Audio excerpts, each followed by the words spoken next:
Assalamualaikum warahmatullahi wabarakatuh. Apa kabar teman-teman sekalian?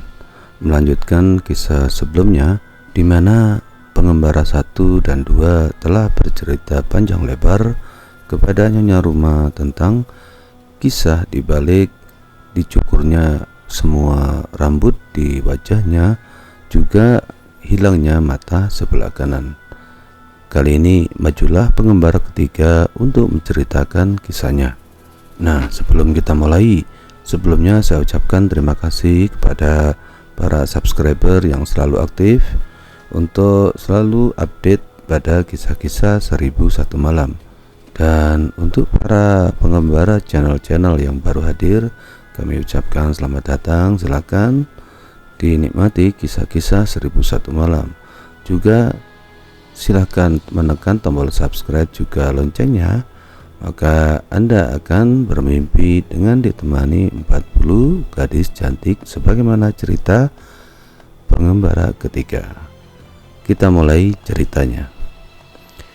Ketahuilah wahai nona, aku juga seorang raja, putra dari seorang raja, dan namaku Akib bin Kasib. Ayahku meninggal dan aku yang menggantikannya. Aku memerintah rakyatku dengan adil dan bijaksana.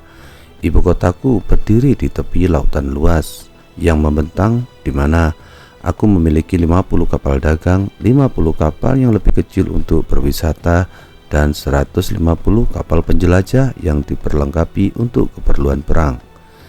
Dan di sekitar wilayah kerajaanku ada banyak pulau besar yang terhampar di tengah samudra yang luas itu. Aku suka berlayar dan menjelajah tempat baru. Aku pun berniat untuk mengunjungi pulau-pulau tersebut. Maka aku segera mempersiapkan kapal dengan persiapan selama sebulan dan berangkat untuk menjelajah pulau-pulau itu, lalu segera kembali ke ibu kota. Namun aku masih kepikiran akan melakukan perjalanan yang lebih lama di atas lautan. Maka aku mempersiapkan kapal dengan perbekalan selama 2 bulan. Dan kami pun mulai melakukan pelayaran hingga setelah kami berlayar selama 20 hari, suatu malam angin bertiup berlawanan dan laut naik melawan kami dengan ombak yang cukup besar. Badai itu membuat ombak saling bertabrakan dan kapal kami terombang-ambing di kegelapan malam, sehingga kami sadar bahwa kami telah tersesat. Tetapi angin tidak berhenti mengamuk dan ombak saling berbenturan sampai fajar menyingsing. Ketika angin mulai reda, laut menjadi tenang dan matahari terlihat bersinar sangat terang. Saat itu kami melihat sebuah pulau di mana kami mendarat dan memasak makanan serta makan dan beristirahat di sana selama 2 hari. Kemudian kami berangkat lagi dan berlayar selama 20 hari lainnya tanpa menemukan daratan. Tetapi arus membawa kami keluar dari jalur kami yang sebenarnya, sehingga kapten kehilangan perhitungannya dan mendapati dirinya berada di perairan yang aneh. Kemudian kapten memerintahkan pengawas untuk naik ke tiang dan melihat keluar. Maka pengawas segera memanjat tiang kapal dan melihat keluar lalu berteriak, "Kapten, aku tak melihat apapun di kanan kiri kecuali langit dan air. Tetapi di depan aku melihat sesuatu yang menjulang tinggi di tengah laut. Sekarang hitam dan sekarang putih." Ketika kapten mendengar kata-kata pengawas itu, dia melemparkan sorbannya ke geladak dan berkata, "Oh tuanku, kita semua akan mati. Tak satu pun dari kita yang bisa selamat." Mendengar itu, kami semua hanya bisa menangis. Dan aku bertanya kepadanya, "Kapten, katakan pada kami, apa yang telah dilihat oleh pengawas?" "Oh tuanku," jawabnya, "ketahuilah bahwa kita telah tersesat pada malam badai, dan sejak itu kita tersesat selama 120 hari dan tak ada angin yang membawa kita kembali ke jalan kita yang sebenarnya. Besok di penghujung hari kita akan sampai di Gunung Batu Hitam yang mereka juluki Gunung Batu Sembrani, karena arus laut akan menarik paksa kapal kita ke sana. Begitu kita sampai dalam jarak tertentu, maka semua paku yang ada di kapal ini akan terbang keluar dan menempel di gunung itu, sehingga kapal-kapal akan terbuka dan hancur berkeping-keping lalu tenggelam ke dasar laut. Kita tidak tahu alasan Tuhan yang Maha Tinggi telah menganugerahkan Gunung Sembrani Dan bagaimana semua besi bisa tertarik dan menempel di gunung itu? Hanya Tuhan yang Maha Tahu rahasia di balik itu. Di gunung ini ada banyak logam dan besi. Betapa hanya Tuhan yang tahu. Dari banyak kapal yang telah karam di sana sejak dulu. Di puncaknya terdapat kubah kuningan yang berdiri di atas 10 tiang, dan di atas kubah kuningan itu terdapat patung kuda dan penunggangnya yang terbuat dari logam yang sama. Di tangannya ia memegang sebuah tombak dari emas, yang di dadanya terdapat lempengan perisai terbuat dari timah dengan bertuliskan nama-nama dan jimat. Oh Tuanku, tak ada yang lain selain penunggang kuda inilah yang menyebabkan orang-orang binasa, dan jimat itu tidak akan bisa dipatahkan sampai dia berhasil dijatuhkan dari kudanya. Kemudian dia menangis terseduh-seduh karena kami menyadari bahwa kita semua akan mati. Malam itu kami tidak tidur, dan di pagi hari kami melihat gunung batu sembrani semakin mendekat, di mana arus air terus menarik dan membawa kami dengan kekuatan yang tak tertahankan. Ketika kapal sudah sampai dalam jarak tertentu, kapal kami mulai berguncang dan bergetar, dan mulai terdengar dejitan paku yang sedikit demi sedikit mulai tertarik keluar dari papan-papan kayu dek kapal. Begitu juga semua logam yang ada di tiang dan bilik kamar mulai tertarik ke arah gunung batu sembrani, hingga kapal kami mulai oleng, yang pada akhirnya terus tenggelam. Kami semua terjun dan berenang dengan terus mengelilingi gunung. Beberapa dari kami masih bisa diselamatkan, tetapi sebagian besar yang lain tenggelam terbawa oleh angin kencang dan hentakan ombak. Adapun aku, Tuhan masih melindungiku agar aku menjalani apa yang Tuhan kehendaki kepadaku. Karena aku berhasil menggapai puing kapal berupa papan, dan aku bisa mendorongnya hingga sampai di daratan. Aku terdampar di daratan, dan kebetulan di suatu jalan yang mengarah ke atas, seolah-olah itu adalah tangga yang dipahat dari batu. Maka aku pun dengan membaca bismillah dan memohon pertolongan Allah agar mendapat petunjuknya. Dengan hembusan angin yang masih kencang menapaki satu demi satu anak tangga dengan terus berpegangan pada anak tangga di atasnya, yang membuatku hanya bisa naik sedikit demi sedikit. Dan syukur alhamdulillah, Allah telah menenangkan angin dan membantuku dalam pendakianku, sehingga aku berhasil mencapai puncak dengan aman. Di sana aku tak menemukan apapun selain kubah. Maka aku segera masuk dan sangat bersyukur atas keselamatanku. Lalu aku segera mengambil air wudhu dan melakukan sholat 2 rakaat sebagai rasa syukur kepada Allah atas keselamatanku. Kemudian aku duduk untuk beristirahat hingga aku tertidur di bawah kubah.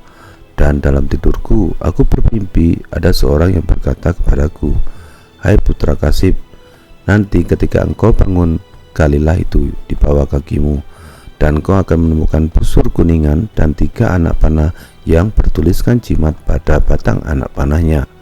Ambil busur itu dan tembakkan anak panah itu ke arah penunggang kuda di atas kubah. Maka kau akan menyingkirkan bencana besar itu dari umat manusia. Ketika kamu menembaknya, dia akan jatuh ke laut, dan kuda itu akan jatuh di kakimu. Ambillah dan kubur di tempat di mana kau menggali busur itu. Setelah selesai, laut akan kembali pasang dan naik sampai rata dengan puncak gunung. Nanti di sana akan muncul di atas perahu seorang laki-laki yang terbuat dari kuningan dengan dayung di tangannya. Tetapi dia bukan si penunggang kuda itu. Dia akan datang kepadamu dan kamu akan pergi bersamanya. Tetapi ingat, waspadalah dalam menyebut nama Tuhan. Ia akan mendayung bersamamu selama 10 hari sampai ia membawamu ke dermaga yang aman, di mana engkau akan menemukan orang-orang yang akan membawamu ke negerimu sendiri. Dan semua ini akan digenapi bagimu jika engkau tidak mengucapkan nama Tuhan." Aku bangun dari tidurku dan segera aku melakukan perintah sebagaimana suara misterius dalam mimpiku itu. Lalu aku pun mulai menggali dan menemukan busur dan anak panah. Maka aku segera menembakkan anak panah itu ke arah penunggang kuda dan menjatuhkannya, di mana dia jatuh ke laut, sementara kudanya jatuh di kakiku. Lalu aku mengambilnya dan menguburnya di tempat galian busur dan anak panah itu. Tiba-tiba laut bergejolak dan airnya mulai naik hingga mencapai puncak gunung. Aku juga tidak lama menunggu sampai aku melihat sebuah perahu di tengah laut yang terus mendekat ke arahku. Maka aku sangat bersyukur kepada Allah, dan ketika perahu itu mendatangiku, aku melihat di atasnya ada seorang laki-laki dari Kuningan dengan lempengan timah di dadanya yang bertuliskan nama dan jimat. Kemudian aku menaiki perahu itu tanpa mengucapkan sepatah kata pun. Laki-laki Kuningan itu terus mendayung bersamaku selama 10 hari penuh, sampai aku melihat sebuah pulau dan gunung yang kelihatannya cukup aman untuk mendarat, di mana aku sangat bersyukur hingga meluapkan kegembiraanku. Dan aku pun mengucapkan Allahu Akbar, la ilaha illallah. Dan seketika itu juga perahu itu terbalik dan melemparkanku ke laut. Kemudian perlahan perahu dan laki-laki Kuningan itu tenggelam ke dasar laut.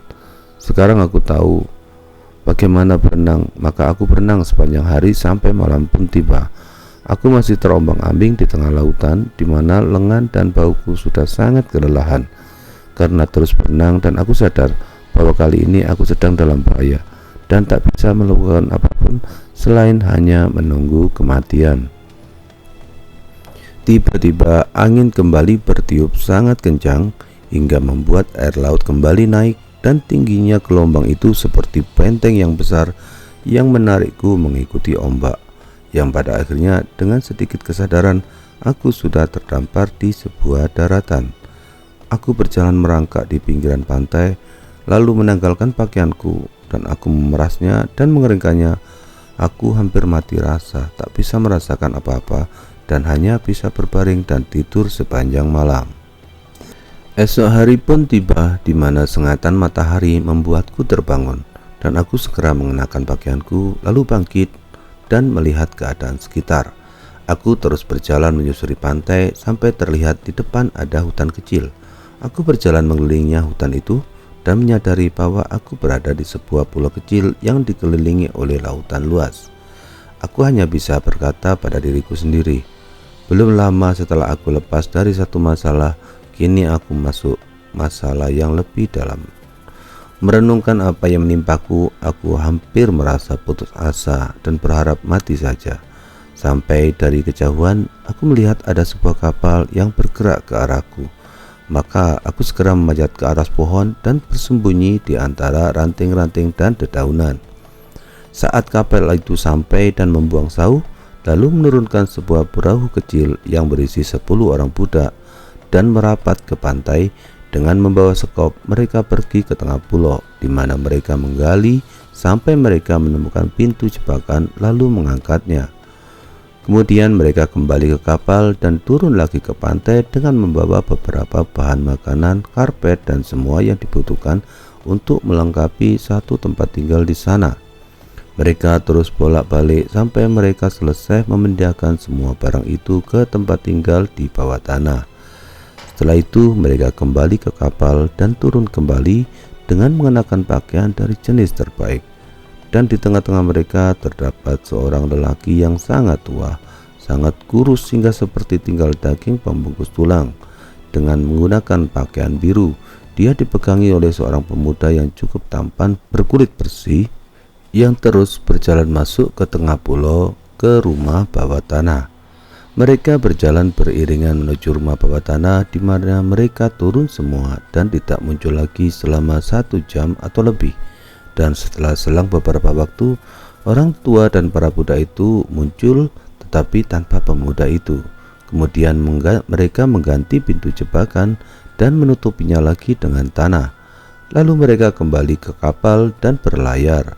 Segera setelah mereka sudah tidak terlihat lagi, aku pun memutuskan untuk segera turun dari pohon dan pergi ke tempat di mana aku melihat mereka menutup rumah bawah tanah itu dengan gundukan tanah yang sudah diratakan. Aku segera menggalinya dengan kulit kayu kering sampai aku melihat pintu perangkap yang terbuat dari kayu yang berbentuk seperti kincir yang besar. Lalu aku mengangkatnya.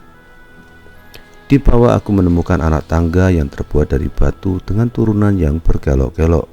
Melihatnya, aku jadi penasaran, lalu aku putuskan untuk terus turun hingga sampai ke sebuah ruangan yang cukup indah yang beralaskan berbagai jenis karpet dan persediaan makanan, di mana aku melihat pemuda itu duduk sendirian di atas sofa yang tinggi dan bersandar di atas bantal dengan kipas di tangannya. Terdapat bunga dan rempah-rempah serta buah-buahan di hadapannya. Ketika dia melihatku, dia jadi ketakutan dan pucat.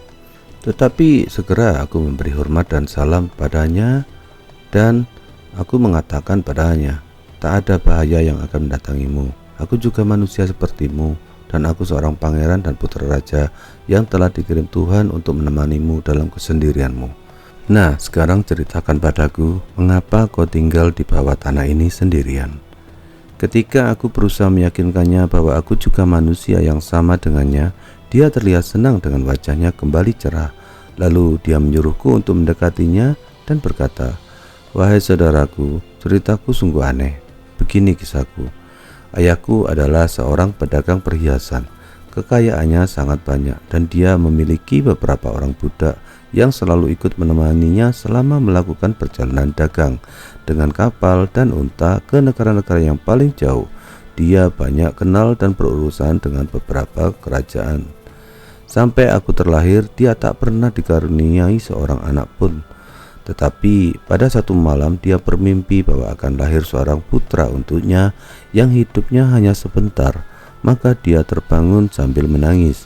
Malam berikutnya ibuku mengandung dan dia menyatat tanggal pembuahannya.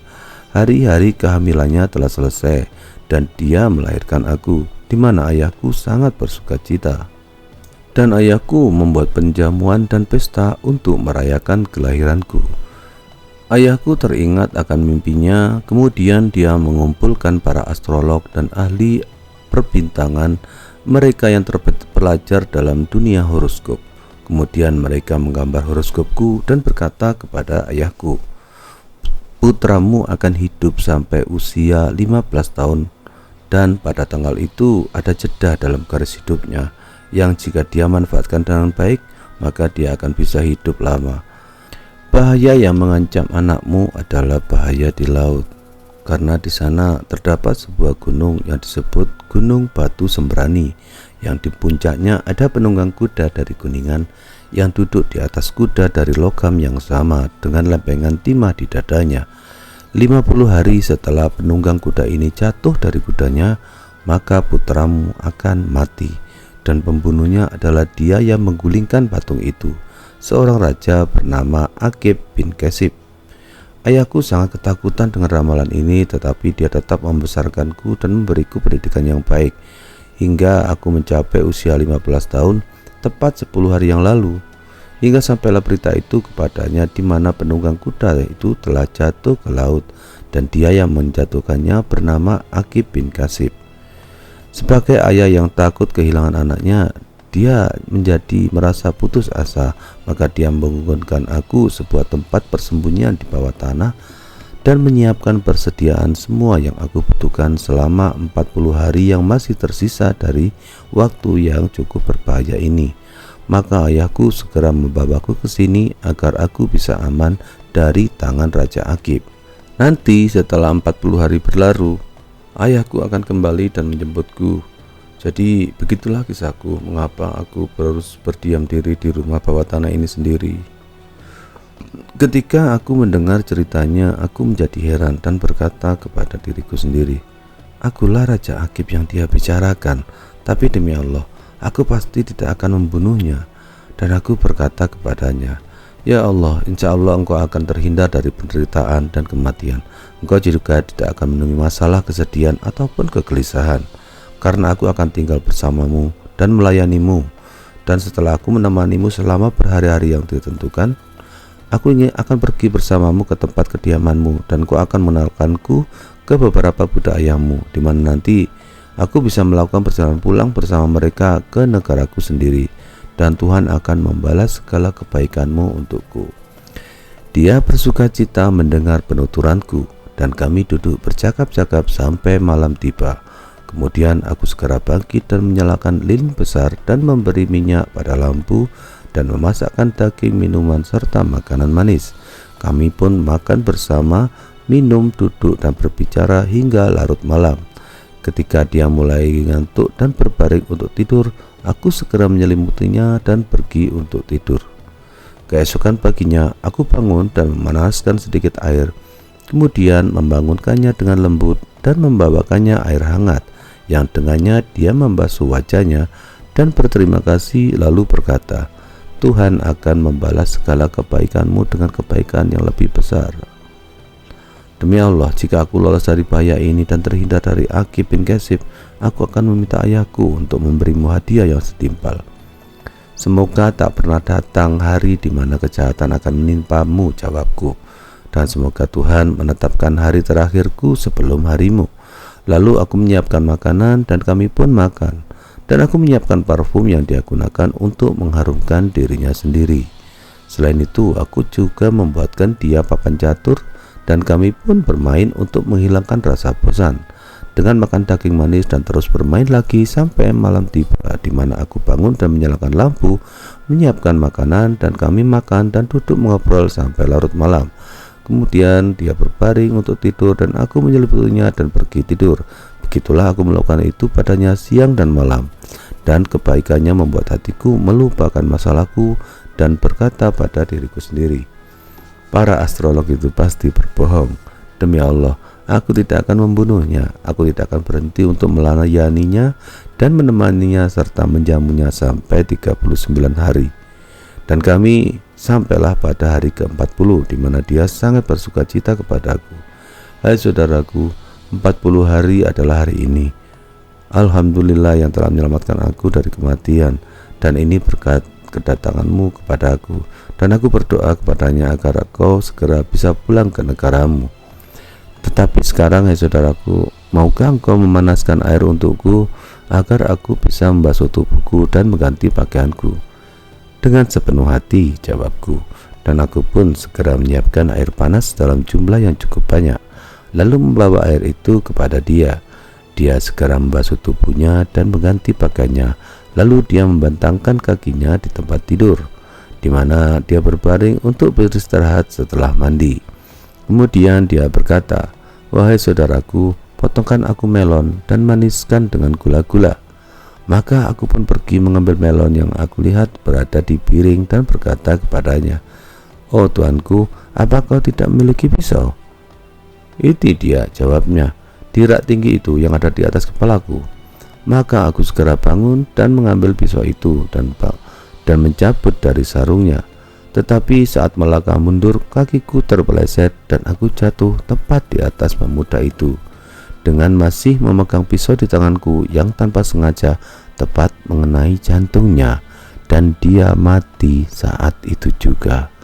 Ketika aku melihat bahwa dia benar-benar mati dan mengetahui bahwa aku benar-benar telah membunuhnya, aku berteriak dan aku bersedih.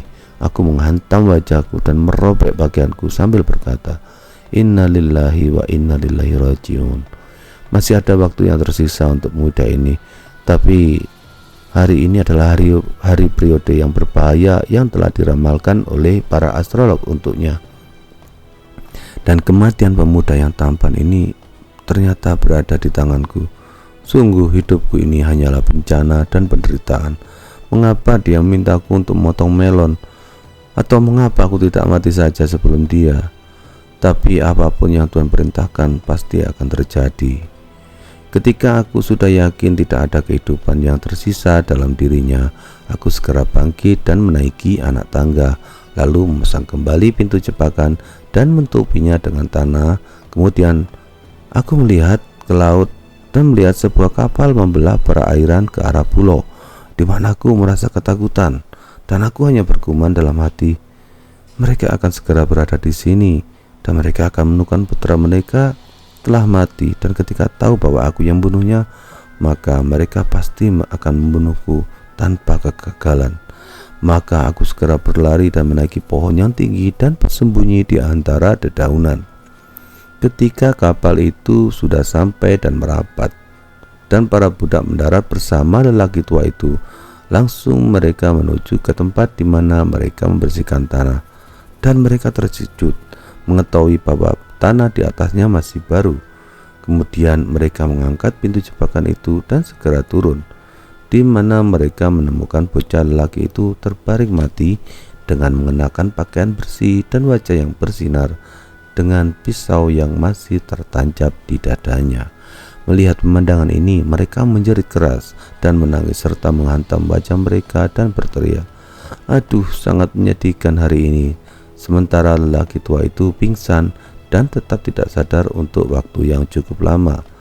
Maka para budak itu mengira dia tidak akan selamat dari putranya. Maka mereka membungkus pemuda yang mati itu dengan pakaiannya dan menggendongnya, lalu membaringkannya di atas tanah, menutupinya dengan kain kafan sutra. Kemudian mereka mengangkut semua yang ada di tempat itu ke kapal.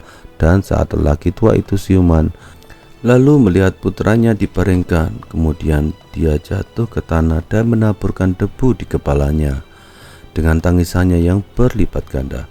Saat dia meratap atas kematian putranya, membuatnya pingsan lagi. Hingga selang beberapa waktu, para budak itu kembali dan membaringkan lelaki tua itu di atasnya. Dan selama itu aku masih berada di pohon mengawasi mereka, dan sungguh perasaanku jadi kacau dan campur aduk karena semua kesedihan dan penderitaan yang telah aku alami. Orang tua itu tidak berhenti dari pingsannya sampai menjelang matahari terbenam.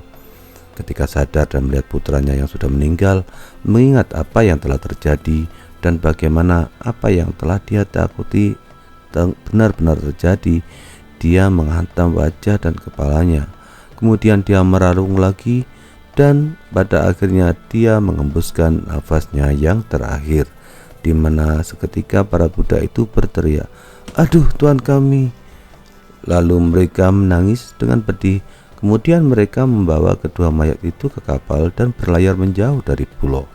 Segera setelah mereka tidak terlihat lagi, aku segera turun dari pohon dan mengangkat batu jebakan, lalu turun ke tempat tinggal di bawah tanah, di mana terlihat beberapa sisa perlengkapan pemuda itu yang mengingatkanku akan kejadian itu. Kemudian aku naik lagi dan menghabiskan hari demi hari dengan berjalan-jalan di sekitar pulau, lalu kembali ke kediaman di bawah tanah untuk bermalam. Dan aku masih di pulau itu selama hampir sebulan. Selama waktu itu aku menjadi sadar bahwa laut secara bertahap surut hari demi hari dari sisi barat pulau, di mana agak jauh terlihat daratan yang terpisah oleh air. Namun ketika sampai pada akhir bulan, aku perhatikan air laut menyusup cukup rendah hingga terlihat adanya daratan yang menghubungkan ke daratan sebelah barat pulau. Melihat ini, aku sangat bersuka cita. Dan untuk memastikan aku bisa sampai ke daratan seberang, lalu aku membuang sedikit air yang tersisa dan bergeser untuk bisa mencapai daratan, di mana aku menemukan gundukan pasir yang cukup tinggi yang menghalangi pandangan ke daratan seberang. Maka aku dengan sangat berhati-hati berjalan melewati pasir, dan terlihat dari kejauhan ada sesuatu yang bersinar seperti bara api yang berkobar terang. Maka aku segera menuju ke sana, berpikir untuk mencari pertolongan. Ketika aku mendekati kilauan yang menurutku api, ternyata itu adalah sebuah istana dengan gerbang yang terbuat dari kuningan, di mana ketika matahari bersinar memantulkan cahayanya yang berkilauan sehingga terlihat dari jauh seolah-olah itu adalah api. Aku sangat bersyukur melihat pemandangan itu. Lalu aku duduk di depan gerbang istana. Tetapi baru saja aku duduk, tiba-tiba muncul 10 pria muda dengan berpakaian indah dan semuanya buta mata kanannya. Mereka ditemani oleh seorang lelaki tua, dan aku heran dengan penampilan mereka karena mereka semua buta pada mata yang sama. Nah, bagaimana kelanjutan kisah dari pengembara 3 ini? Ikuti pada video berikutnya. Wassalamualaikum warahmatullahi wabarakatuh.